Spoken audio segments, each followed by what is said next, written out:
We're back for another week with an episode of Healthy Thriving Family After Divorce. Stephanie Dobson is here once again. Stephanie's a lawyer and mediator with Henke Divorce Law and Mediation here in Lloydminster. Stephanie, thanks for joining us once again this week. Yeah, thanks for having me as always, Stacey.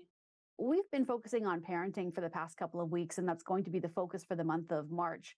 And today we want to talk about holiday parenting. So basically trying to get through the holidays and navigate successfully without having arguments and stress and all the things that go with it. So let's talk about what a starting point is when you're trying to schedule holiday parenting.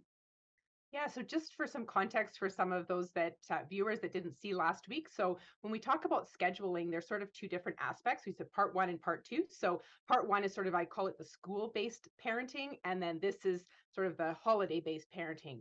So the first thing that I find is important for parents is to define what holidays are important. So make a list. So, there's the usuals like Christmas, Easter, maybe Mother's Day, Father's Day. Sometimes parents want to do something different for the summer versus the school year, even long weekends or school breaks, or even down to things like Halloween. So once you've made defined what holidays you want to actually take out of that regular parenting schedule, then you want to consider how detailed you want to be in writing ahead of time. So some parents will just pick which ones are really important to them. Other parents will decide which ones are going to lead to conflict that we want to make sure that we want to think of Christmas back in the summer so that as we get to, December 15th, we're not, going into some major conflict. And others just decide they want to define every holiday possible so that they don't have to plan, as things come up and have too much communication. What are some tips, Stephanie, for making these schedules for, especially if there's people who want to put a lot of detail or just a little detail in, like you mentioned? What are some tips to really get that finessed?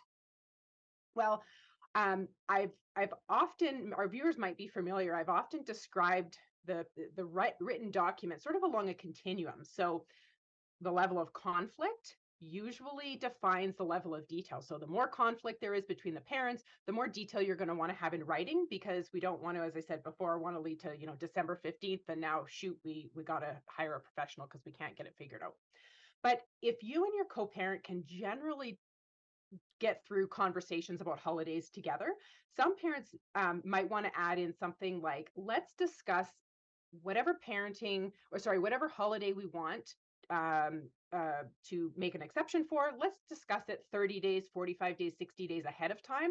Then at least that gives us a defined timeline without having to completely define exactly what we're going to do, say for Christmas, but we know we'll talk about it a month or two ahead. So if you believe that you have conflict over a particular holiday, the best thing to do is to resolve that in writing, in detail, exactly what we're going to do each Christmas, for example, well in advance. Now, if they would like to keep the schedule a little bit less specific, what are some of the things to consider to really avoid that conflict popping up? So the one thing, as I said before, was, to discuss it as much ahead of time as possible. But I also recommend that parents might want to meet a few times a year. So in some of the parenting plans that I develop, we put in 3 times a year where parents will sit down, to talk about the things that are coming up. So for example, you can sit down in January to talk about, say, the winter school schedule, and then even, thinking about what we have to do for summer. Then in March, you might want to sit down and talk more specifically about summer or childcare or vacations. And then even in August, you might want to sit down and talk about the upcoming school schedule or even winter breaks or holiday kind of things that are coming up, winter holidays, that sort of thing. So as long as you look at the calendar well in advance, parents will do well. Now, what about the opposite end of the spectrum? If you want a lot of detail, how do you go about making sure that that is all arranged as it needs to be? Well, there's so many different ways to arrange holidays, of course. And when I help parents, I always start with a blank canvas and figure out, what's important to the parents and how do we go from there. So the first thing that we do is not only have we already listed out which holidays we're talking about. So let's take Christmas, for example. We want to define that holiday period specifically. So for example, Christmas, you might say, we want to change our regular schedule just for the December 24th to the 26th. Or parents might say, well, we actually want to change the whole school break. So the 16 days of that break. And we want to rejig our regular schedule. Same thing, for example, Mother's Day and Father's Day. Is Mother's Day as an exception to the regular schedule, just Sunday, 9 to 4, or is it Saturday night to Monday morning? Like, what does that look like? So once you've defined that holiday period and what the start and end point will be, then you of course need to define how that's going to be shared. So some parents will say, let's alternate, this Christmas versus next Christmas. You might say one parent gets Christmas, one gets New Year's, or one gets Easter, right? So you kind of have to figure out in the context of the whole year, what might that look like?